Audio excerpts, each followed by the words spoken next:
পূর্ণলতা চক্রবর্তীর হ্যাংলা। সকালে আমসত্ত্ব রোদে দিয়েছিলেন ঠাকুমা। বিকেলে তুলতে গিয়েই বলে উঠলেন, না, কাগের জ্বালায় আর পারি না। আধখানা আমসত্ত্ব ঠুকরে খিঁচে নষ্ট করেছে।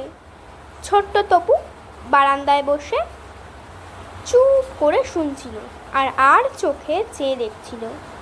যেই ঠাকুমা নরম আমসত্ত্বটা চেঁচে তুলে ফেলে দিতে যাবেন, অমনি সে ছুটে এসে বলল, ফেলো না ও ঠাকুমা, ওটা কাগে খায়নি, আমি খেয়েছি। ঠাকুমা অবাক, ও মা, এই তো তোকে দুপুরে এক বাটি ঘন দুধ আর আম দিলাম, এরই মধ্যে কাঁচা আমসত্ত্বটা খেয়ে বসলে? কেন অমন করো দাদু? এই তো তপুর দোষ। ভালো খাবার দেখলে সে কিছুতেই লোভ সামলাতে পারে না। যতই পেট ভরে খেতে দাও না কেন, আবার সে লুকিয়ে চুরিয়ে খাবে, অন্যদের ভাগ থেকেও খেয়ে নেবে।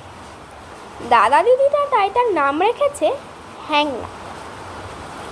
তপুর কাকামণি জন্তুদের ডাক্তার। তিনি সেদিন হাসপাতাল থেকে ফিরে এসে দেখলেন এক টিন চকলেট ঘরে রেখে গিয়েছিলেন, সেটা আধ টিন হয়ে গেছে। রাতে খেতে বসে কাকামণি বললেন, জানো মা, আমাদের হাসপাতালে এক মজার ব্যাপার ঘটেছে। একটা গরুর লেজ ট্রামের ধাক্কায় কেটে গিয়েছিল, কাটা ঘাস সারল, কিন্তু লেজ নেই। মশা মাছি তাড়াতে পারি না, বেচারার ভারী কষ্ট। রাশিয়ার এক ডাক্তার টিকটিকির লেজ থেকে এক আজব ওষুধ বানিয়েছেন। টিকটিকির লেজ ঘষে গেলেই যেমন আবার গজায়, তেমনি এই ওষুধে সব জন্তুদের কাটা লেজ আবার গজায়।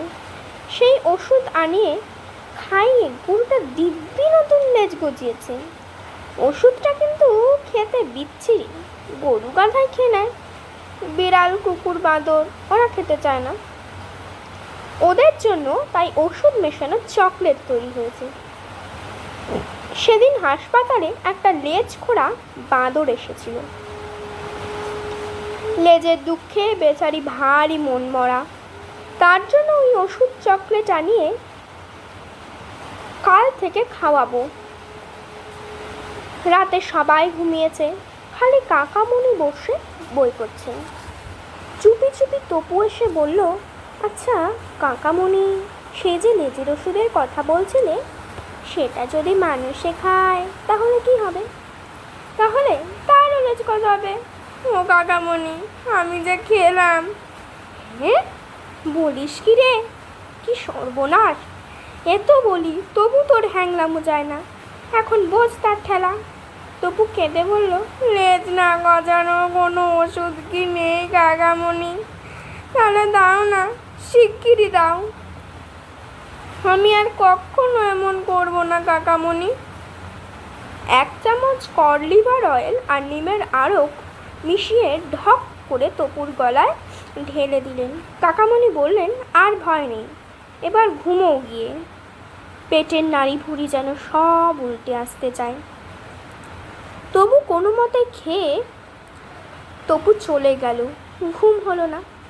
বারবার হাত বুলিয়ে দেখল, লেজ গজায়নি। তার কয়েকদিন পরে ভরসা হলো যে আর ভয় নেই। আরেকটু বড় হয়েই কিন্তু তপু কাকামণির চালাকিটা বুঝতে পারল। লেজের ওষুধটার সাথে সব বাজে কথা, আসলে ওটা ছিল হ্যাংলামির ওষুধ। যাই হোক, ওষুধটা কিন্তু ঠিক ধরেছিল। সেই থেকে তপুর হ্যাংলামি রোগটা একেবারে চলে গিয়েছিল।